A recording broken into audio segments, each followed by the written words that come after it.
आपल्यासोबत स्वाभिमानी संघटनेचे नेते राजू शेट्टी आहेत. सर, आज आपण जरांगे पाटलांची भेट घेतली, काय चर्चा झाली, नेमकं काय बोलणं झालं? मी एका बैठकीच्या निमित्तानं उद्या मला औरंगाबादला जायचं होतं, म्हणून आता त्यांच्या तब्येतीची चौकशी करण्यासाठी म्हणून मी आज इथं आलो होतो. तर एकदा बसल्यानंतर चळवळीतले कार्यकर्ते एकत्र बसले की आपोआपच सगळ्या विषयावर चर्चा ही होतच असते, सामाजिक, आर्थिक, राजकीय, आणि त्या पद्धतीनं सांगोपांग चर्चा झाली. परंतु निर्णय असा काही झालेला नसला तरी आम्ही एकमेकांचे मित्र आहोत आणि एकमेकांना मदत करणं हे आमचं कामच आहे. पूर्वी केलं आहे, पुढेही करत राहू. चळवळीतले नेते बच्चूभाऊ कडू आहेत, त्यांनी आज असं म्हटले की आता विधानसभेला तिसरी आघाडी असेल तर ती शेतकऱ्यांची असेल आणि आम्ही जरांगे पाटलांना आमंत्रण देतोय. त्या बाबतीत तुमची काही चर्चा झाली स्वाभिमानी संघटना किंवा जरांगे पाटील विधानसभेबाबत? ओएसिस फर्टिलिटीच्या तज्ज्ञांनी IVF उपचार पद्धतीद्वारे 1 लाखांहून अधिक जोडप्यांना मातृत्व प्राप्तीचा आनंद दिला आहे. मोफत अपॉइंटमेंट बुक करण्यासाठी आजच संपर्क साधा. बच्चूभाऊ सुद्धा चांगले मित्र आहेत माझे, ते त्यांच्याबरोबरही अनेक वेळा चर्चा झालेली आहे.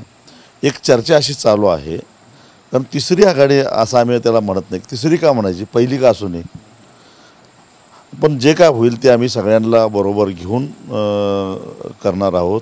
आणि उद्या मी औरंगाबादला चाललो आहे तिथे यासाठी शेतकरी चळवळीतले काही गेले अनेक वर्ष काम करणारे वामनराव चटप असतील, शंकर धोंडगे असतील किंवा आम्ही एकत्रित बसून पहिल्यांदा शेतकरी चळवळ एकत्रित करायची, मग वेगवेगळ्या सामाजिक चळवळी एकत्रित करायच्या, आणि त्यातून जो कष्ट करणारा, ज्याला खरोखर काम केल्यानंतर घाम येतो, अशी घाम येणारी माणसं आणि त्या माणसांचे प्रश्न घेऊन लढणारे, असं एक व्यापक आघाडी करण्याचा आमचा प्रयत्न चालू आहे.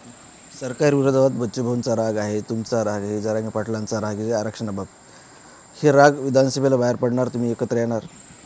खरं तर सरकारमधल्या व्यक्तींच्या विरोधात आमचा राग नाही आहे, तर जिथं बसून जी काही धोरणं राबवतात, जी काही पॉलिसी ठरते त्याच्यावरचा आमचा राग आहे.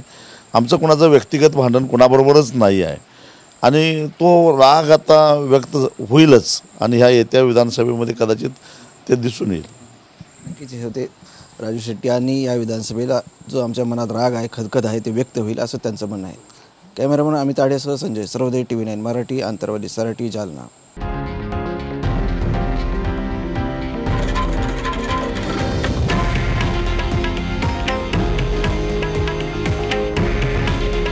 हे आहे देशातील नंबर 1 न्यूज नेटवर्क आणि आपण पाहत आहात TV9 मराठी.